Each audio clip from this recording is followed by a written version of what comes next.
This week, President William Ruto presided over the launch of At the Ready, a chronicle of Major retired Marsden Madoka's remarkable journey from humble beginnings to the heights of public service and statesmanship.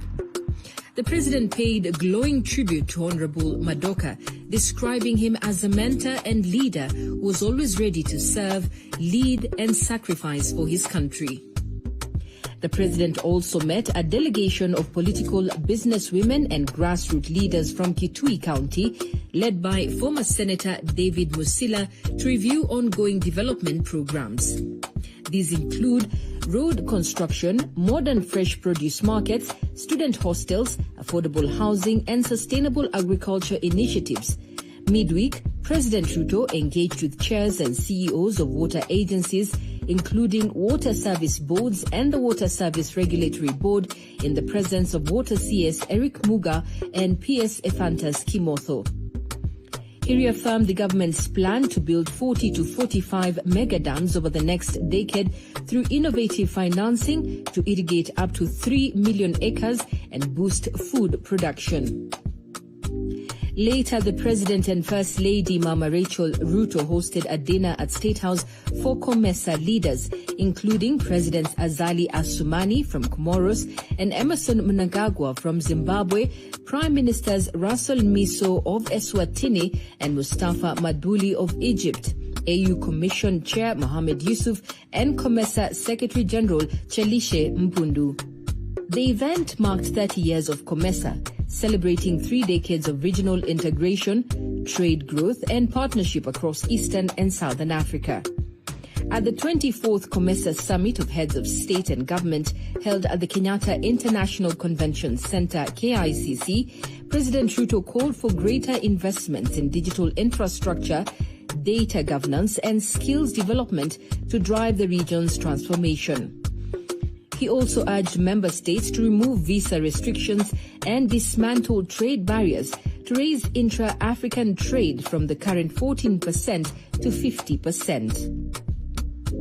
Accepting the chairmanship of COMESA, Dr. Ruto expressed gratitude and pledged to build on the achievements of outgoing Chair President Evariste Ndayishimiye of Burundi, working collaboratively with all member states. It is with profound gratitude, humility, and a deep sense of purpose that I stand before you today as the new chair of the COMESA market for Eastern and Southern Africa.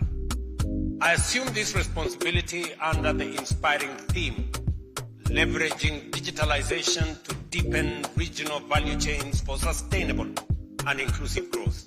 The time has come for us to become producers, innovators, and exporters of digital solutions.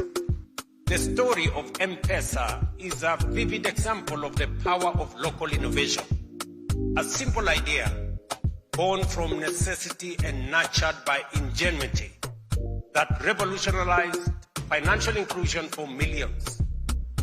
This is the spirit of African innovation we must now ignite and scale across our region. On the sidelines of the summit, the president held bilateral talks with Prime Minister Madbuli of Egypt and President Assoumani of Comoros, reaffirming Kenya's commitment to deepening trade, people-to-people ties, and regional peace. He also received a progress report from AU Commission Chair Mahmoud Ali Yusuf ahead of the upcoming special AU summit to be held in Angola, November 2025.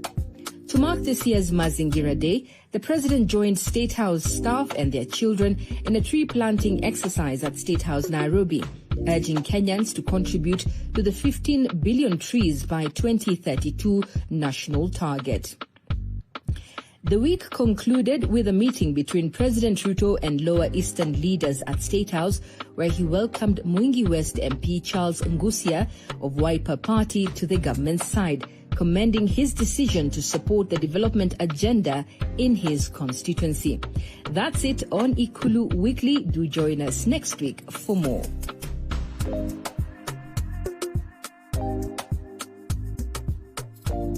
Hakuna mtu wako kwa uongozi katika Kenya hii ambaye hajapitia chama ya KANU. Mimi nikiwa moja yao. This is not about individuals. This is not about personalities. This is not about parochialism or corners or regions. This is about Kenya.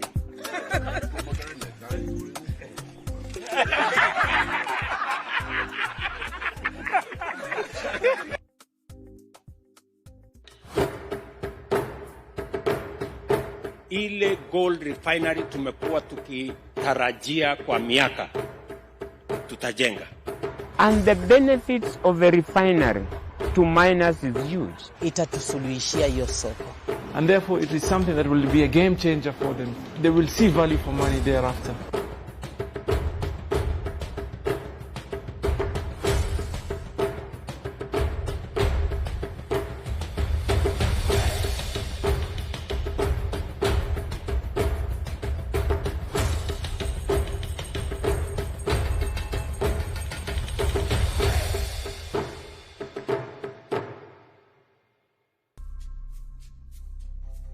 Gold refinery, the first one in Kenya, inajengwa hapa kwenu.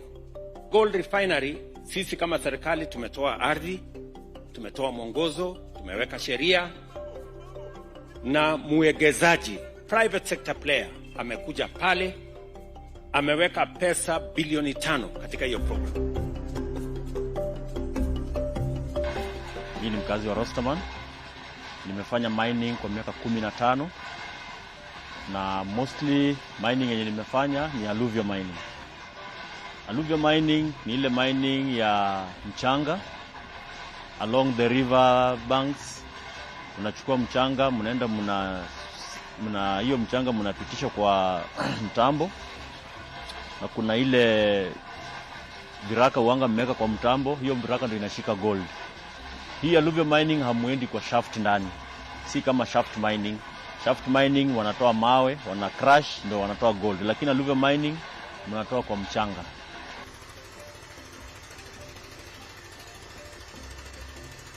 Na sisi huku tumesoea ile ya shaft. Ya shaft una lease shamba kwa land owner, mnaelewana miaka na zile terms, alafu unakuwa compliant, alafu unaanzisha your shaft. Unatafuta vijana ambao unawachukua kama wale wa labor, kwa sababu mimi mwenyewe siwezi fanya. I think the whole idea of setting up a refinery is because there's a specific focus from the president and the ministry under his directive, of course, to ensure there is investment on value addition. It is not lucrative for the country to be able to continually just export or sand without being processed. When you take your gold, for example, just a gram of gold, the local vendors sell it at a price of 1,000 per point or 10,000 per gram. When you value add the same gold, when you will sell it at a price between 15,000 per gram to 17,000 per gram. When you sell it to a manufacturer, that is somebody who makes products from the gold products, you will sell it at a price from 21,000 per gram to 33,000 per gram. Refinery itatusaidia sana sababu hii gold wakati tuna process kuna vitu mingi sana sisi hatujui zenye refinery itatusaidia kufanya kitu inaitwa value addition, kutoa impurities zenye ziko ndani, na maybe kuifanya ikuwe value ya juu, hiyo gold ikuwe value ya juu. What this refinery will be able to do, first of all, open up a market for all the artisanal miners to move away from brokers who have been for far too long taken advantage of them. Now they have a point where they can be able to take their raw material that is tested, processed, and purchased for the right value or from the global market, and therefore being able to market their products outside and within the country. Hatutanyanyaswa, bei ni ile, si ile yenye mtu anafikiria tu leo wacha nifanyie hivi hawa mama, kesho wacha niwafinya. Hapana, ni ile hata ukikukul, hata ukisoma gazeti unaweza pata bei ni hiyo. once we have the refinery, there is a need for all the players to up the game of artisanal miners. So that means we are expecting more investment into the artisanal miners. We'll get the equipment, and we want to believe we will increase the production of the miners tenfold.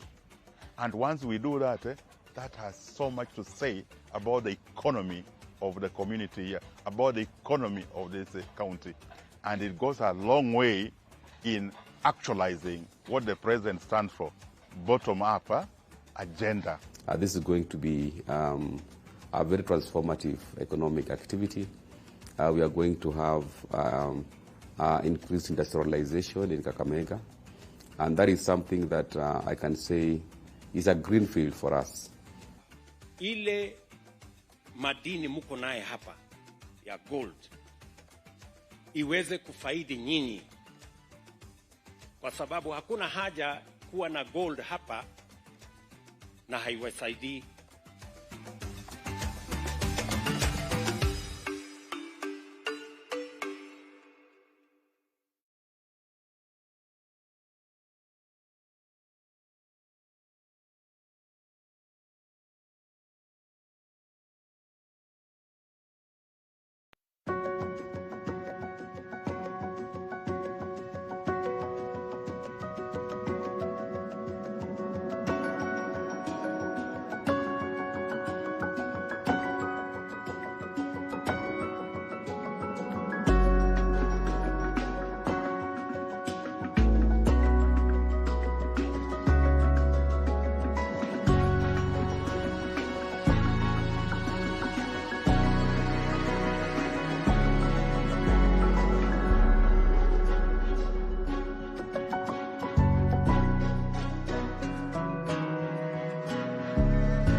Today we are checking the progress of the Baba Ganze Kilifi, which is a continuation of the Mariakani Bamba. The road started in September 2021 at a cost of 2.1 billion. So far we have achieved 5.6 kilometers, which is 10% of the 56 kilometers. And now we are working on the next 5.6 kilometers, this is the second milestone, between now the Kilifi towards Bamba. Hii barabara imekaa kwa muda bila kutengenezwa. Kwa sasa tunashukuru kwa sababu tunaona dalili ya kuwa ni kama itatengenezwa na inaendelea vizuri. Kwanza kidogo wako na bidii, wanafanya vizuri. Hii barabara mimi tokea nikiwa mdogo, imagine, sasa mimi am 42 years sasa. Lakini sijawahi ona hii barabara imetengenezwa. Lakini kwa sasa tumeona mabadiliko makubwa kwa sababu tunaona karibuni itakuwa na lami. Nimeona vizuri sana, tangu kitambo ilikuwa mbaya sana. At least sasa hii kwa nyoka unakuwa mzuri, hata kumegrow.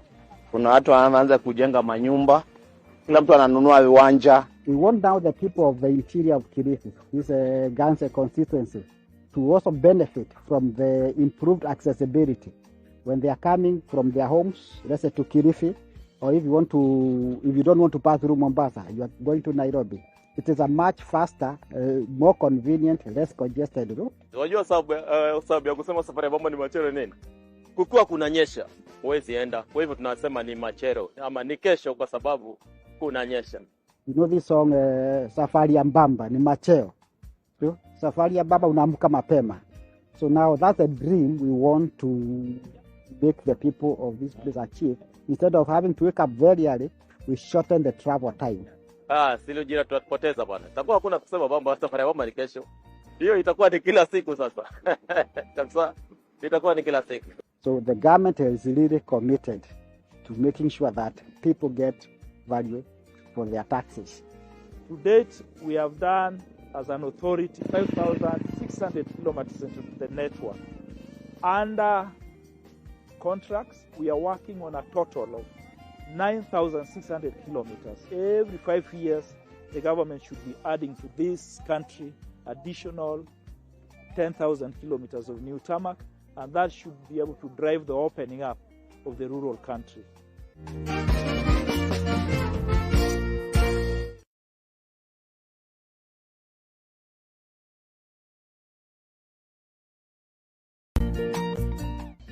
This project is like a magnet. It has pulled everybody from the city where there were a lot of congestion. Now, everybody are coming to this new project around Makirunga area. They are setting up housing developments, and the appreciation of land value in this corridor has gone up tenfold. Na mimi naamini kwamba barabara huwa inafanya maendeleo yanakuja kwa haraka. Kwa hivyo naamini kabisa barabara ikiisha, population kule itaongezeka, watu watakuwa kwa wingi. Kwa hivyo kazi zitakuwa nyingi zaidi, customers watakuwa wengi. Hasa itakuwa mtu kama mimi wa biashara kwa ile nisaidia. Itakuwa ni vizuri sana. Maana mali kama kuna barabara, huwa hata biashara pia ziko. Kwa hivyo hata mimi pia nasikia raha, maana mwanzo barabara kishakuwa tu. Najua maendeleo yatakuwa. Kitambo ilikuwa mbaya zaidi, lakini kufikia sasa tunashukuru kidogo imeshaanza kutengenezwa. Japo kutoka yaanze kutengenezwa mpaka kufikia sasa ni kama bado iko pole sana, yani inatengenezwa kwa ile njia pole sana, lakini pia tunashukuru kule kwenye sasa kuko sawa. Ni kweli kuna miradi ilikuwa imeanza kwenda pole sababu ya kukosa pesa ya kulipa. Sasa hii serikali imelipa hao makandarasi wenye walikuwa wamesimamisha kazi. Wananchi wakuwe na imani sasa kwamba serikali imeamua kuna tena miradi itakuwa inaanzishwa na kuachiliwa.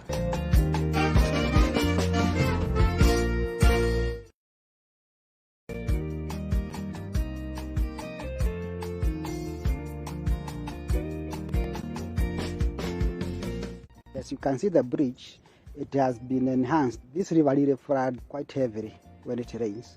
All the water from Nairobi ends up on this Abak River. It's the main tribute, the main river now to the ocean. You can imagine that volume of water. Tunashukuru kwa sababu hii daraja tuliimba kwa muda mrefu. Na wakati inatengenezwa, maombi yetu ilikuwa ni kamilike kwa haraka iwezekanavyo. Tumekaa sana tukiliwa na mamba hapa kwa sababu kama unataka pande ile mpaka uvuke. Na ukivuka ni kama maji ya hapa ama hata ya kuzama kabisa. Sasa hii unaona magari ndio yanapita hapa yakifanya shughuli mbalimbali. Kwa hivyo tunashukuru kwa hilo. Ilikuwa kuna watu wengine hawezi vuka kupita kutoka kule kuja huku, sasa wanavuka, wanaenda hivyo wanafanya biashara zao huko na wanarudi hivyo wanafanya biashara zao huko. Sio ni mzuri sana. Tunashukuru sana kwa hii bridge. Investment by government is quite huge. Yeah. This bridge alone is 2.7 billion. Of course, it includes the access route up to 23 kilometers. Remember before, people used to cross this river by wading through or using canoes.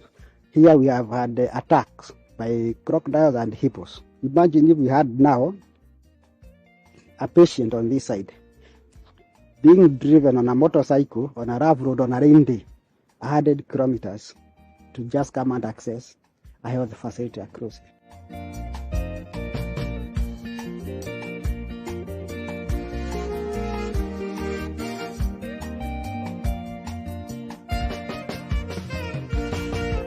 Changamoto ambayo ilikuwa iko ni madarasa yalikuwa hayatoshi kwa sababu ya enrollment.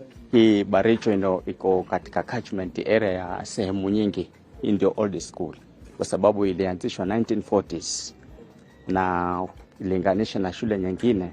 Hii ndio iko na enrollment kubwa, over 900 pupils. This community can identify themselves with this expensive road infrastructure. So apart from job creations, we are touching socially almost the entire community. For many years to come, they'll be seeing what this road brought. Not just the road, but also touched each and every homestead.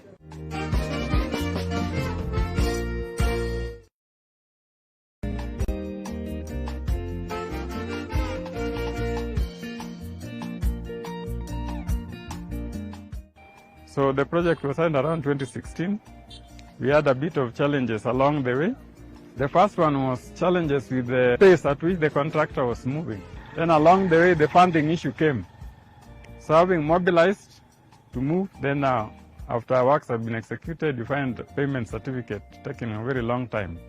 But now, at least payments were made, the contractor moved to site, and we have managed to connect that entire link. Hii barabara ilianza kitambo, ni barabara ya kitambo sana. na ilikuwa barabara ya maramu tu kwa mashimo mengi zaidi. Hapo awali magari hapa, kupata gari ya usafiri ilikuwa ngumu sana. Imechukua muda zaidi ya miaka 20. Hapa awali barabara imekuwa mbaya sana.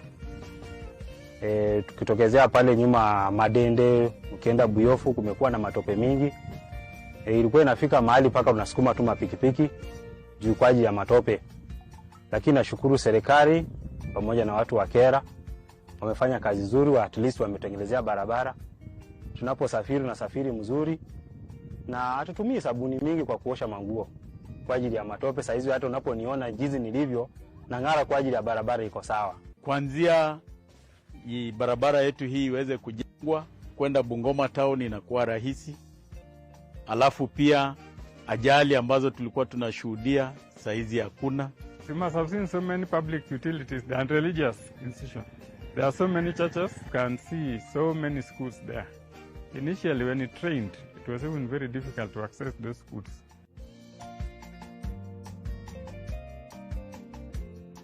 The road, since it was done, I think it has improved accessibility.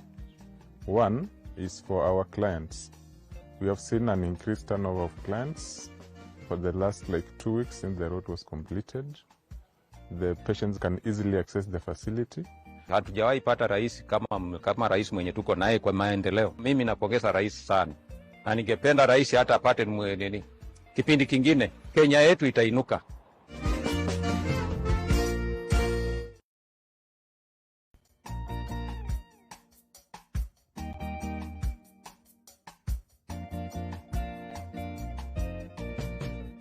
This project is very critical because it connects the main highway from Lungalunga to Likoni, and then it comes into Munje.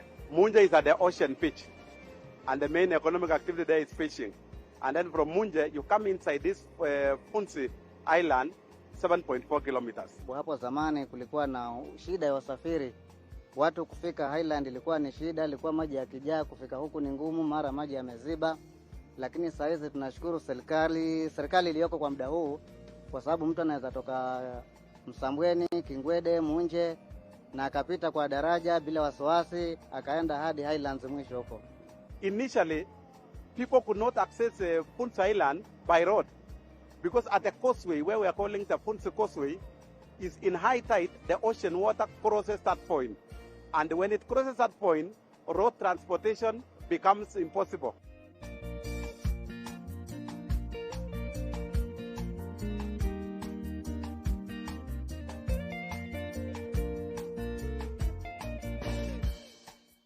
This RWC48 has 4 links. One of the links is Kanana at a place called Kona Shimoni. It's going to Shimoni. That link is 13 kilometers long.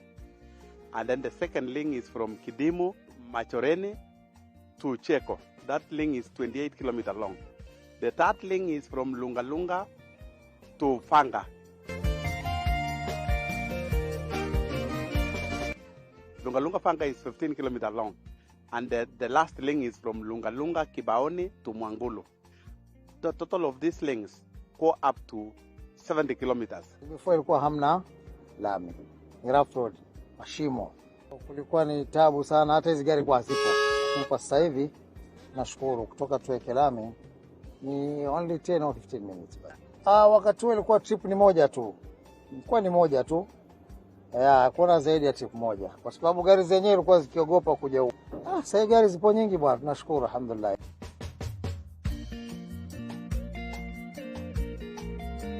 Kazi yangu ni ya kununua samaki na safirisha town Mombasa. Kama hizi pesa nikishanunua sahi na hifadhi hapo kwa barafu, nikishafadhi kwa barafu, zikifika ile kiwango inatakikana napiga simu, then huwa anatuma gari wanakuja kuchukua huko. It's a huge investment by government in the county of Kwale, and it has brought huge social and economic benefits to the people of Kwale. Since independence, no government has done work like this in Kwale.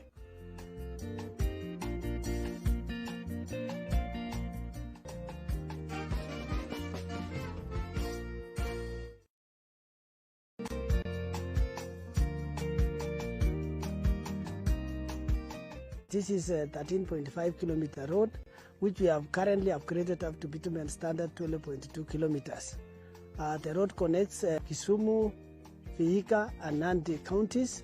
The contractor was not able to complete the works because he had financial challenges. The work stopped at the bridge, but now because he has been paid, he has come back and is completing the remaining section at the bridge. Breni barabara ilikuwa mbaya. Kuanzia mpaka kufika pale kwa Jepsesi. Chini yake hapo. Na hii barabara inaenda paka wapi? Kwa koti ya Hamisi. Lakini kwa sasa naweza sema imetusaidia kwa sababu naona magari mingi hata yanapita njia hiyo. It's a major link road to Hamisi sub-county where we have the National Cereals and Produce Board. Maize is transported from various parts of the county to that point. Also, we have the sub-county hospital, we have the sub-county offices. So the road has opened the sub-county headquarters and it is fully connected.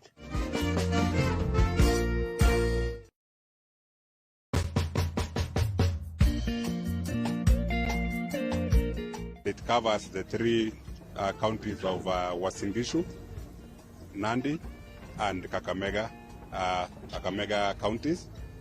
Currently, the works are ongoing. We are at 5% progress. The contractor is working on the initial stages of the first link of the road, that is current Celia to Kaiboi, where we have done all the drainage structures, and now it's the earthworks that are being completed now to ensure that the road comes to the formation level so that we can start the process of making the road correctly. Kwa hii barabara tumefurahi vile mmeanza. Hii barabara imekuwa shida tangu zamani. Na hata wazee wa zamani maineko huko nyuma walikuwa wanafikiria wataona hii lamu. Lakini unfortunately hiyo watu walienda. Ndio saa hii sasa sisi wenyewe ndio tumefika vijana. So kazi inaendelea. Tunashukuru kabisa.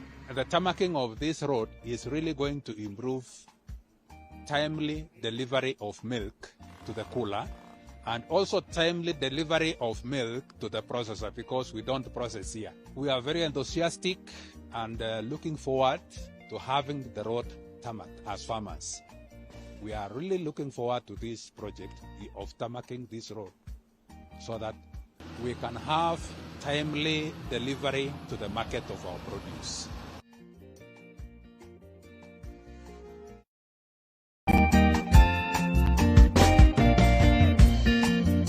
It was actually launched by the President in the month of March 2024.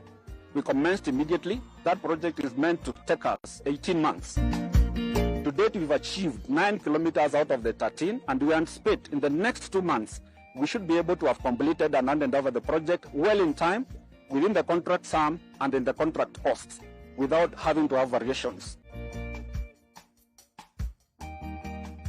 Tangu nizaliwe nilikuwa naona hii barabara haijatengenezwa. Sasa mnaona mzuri, naendelea mzuri. Itakuja saidia sisi kwa vitumio. 1971 ikawekwa mara baada ya kiwanda cha chai cha Tekat kuchengwa. Tunafurahi. Hii ni maendeleo kubwa kwetu kwa sababu hii barabara tumeingojea tangu zamani. Kibaibai kabisa enorani. Kwa baibai vitu tumefurahia sana hii barabara vile tumeona ikitengenezwa vile inaendelea. Kutakuwa na mabadiliko mengi ikiisha. Kingengele kwa kutoa orani kingengele manda tukukyo kubendi ele kakimache hii. Hii barabara ikikamilika kabisa mpaka iwekwe lami, mazao yetu tafika mahali yenye tunatarajia kama sokoni. Hivyo tumefurahia sana. Wameten kubiga ya namba unatet kutoma kike. Hii serikali venye imeshika uongozi tukaanza kuona matokeo. Atinye boiboiyet no. Niko na furaha ngalekab orani kwa hii barabara. Tunaomba kuchokongeten konyunyu. Nikitoka tu hapa kwangu andai kitosilipa sawa mpaka kapsa. Natoka na sandals mpaka center. Wikini kongoi kabisa.